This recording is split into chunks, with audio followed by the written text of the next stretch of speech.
देखिए, हिंदी फिल्मों में कैरेक्टर्स की 4 कैटेगरीज होती हैं।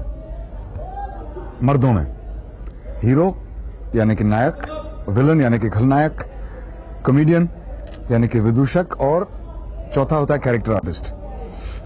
तो हाल ही में खलनायक की भूमिका मैंने काफी कर ली है, कैरेक्टर आर्टिस्ट की भी रोल्स काफी कर लिए हैं, और ये रोल मैंने इसलिए करने शुरू किए थे कि अच्छे कैरेक्टर्स करने से मैं जरा बोर हो गया था, बुरे कैरेक्टर्स करने का मन था।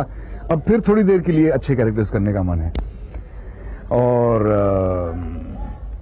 कैरेक्टर इसमें मेरा एक गांव वाला जो शहर में आकर तब्दील हो जाता है, वही है स्टॉक कैरेक्टराइजेशन जो हिंदी फिल्मों का होता है, लेकिन बजाय मार खाने के जरा दूसरों को मारने का मूड था इस पिक्चर में। With action I am quite comfortable, क्योंकि काफी कर चुका हूं। इनफैक्ट 10 साल पहले एक फिल्म मैंने की थी जलवा, जिसमें मैंने सारे स्टंट्स भी खुद किए थे और मेरा शौक पूरा हो गया था स्टंट्स करने का। उसके बाद मैं ये सब चीजें नहीं करता हूं। महेंद्र वर्मा ने मुझे पटाकर और ये जंप करवाया। वैसे आमतौर पर मैं इस तरह की भी चीजें नहीं करता हूं, मेरे ख्याल से अब उम्र नहीं रही है। और दूसरी बात ये कि जब स्टंटमैन वही स्टंट करता है तो वो कहीं ज्यादा अच्छा लगता है मेरे ख्याल से। तो जो जिसका काम है उसे वही करने देना चाहिए।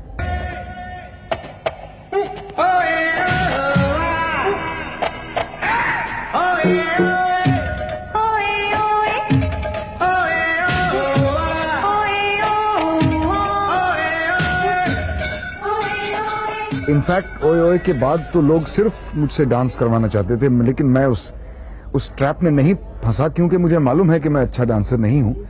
और ओए ओए सिर्फ इसलिए अच्छा लगा था लोगों को क्योंकि उन्हें जरा भी उम्मीद नहीं थी कि मैं एक स्टेप भी डांस कर पाऊंगा।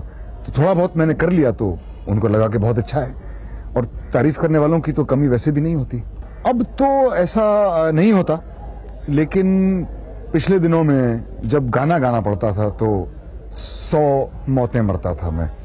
और जैसा कि आपने देखा होगा, मैं गाने काफी बुरे गाता हूं। मतलब मुझे among the worst singers of songs in Hindi films I must be, क्योंकि मैंने कभी सोचा नहीं था कि मुझे हिंदी फिल्मों में गाने गाने पड़ेंगे और हीरो की भूमिकाएं करनी पड़ेंगी और मेरी बेटी से कम उम्र लड़कियों के साथ रोमांस करना पड़ेगा। मैंने सोचा था मैं कैरेक्टर आर्टिस्ट बन जाऊंगा, पुलिस वाले का, बाप का, बड़े भाई का, वकील वगैरह का रोल कर लूंगा। ये कभी नहीं सोचा था कि गाने गाने पड़ेंगे, इसलिए उसकी तैयारी नहीं की मैंने, और इसीलिए मैं गाने इतने बुरे गाता हूं। शायद मुझे कमर्शियल फिल्मों में अपने रोल्स को डेवलप करने पर ज्यादा ध्यान देना चाहिए, क्योंकि ज्यादातर ऐसा हुआ है कि एक अच्छे रोल का जर्म था लेकिन वो अच्छा रोल बना नहीं।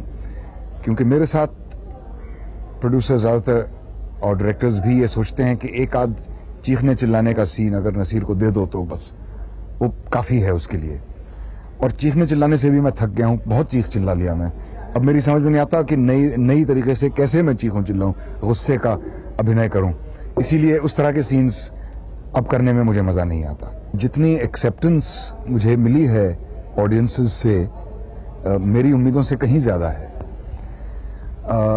ये मैं नहीं कह सकता कि वो हमसे बहुत ज्यादा मोहब्बत करते हैं। ये मेरे ख्याल से गलतफहमी है जो फिल्म स्टार्स पालते हैं कि ऑडियंस हमसे बहुत प्यार करती है।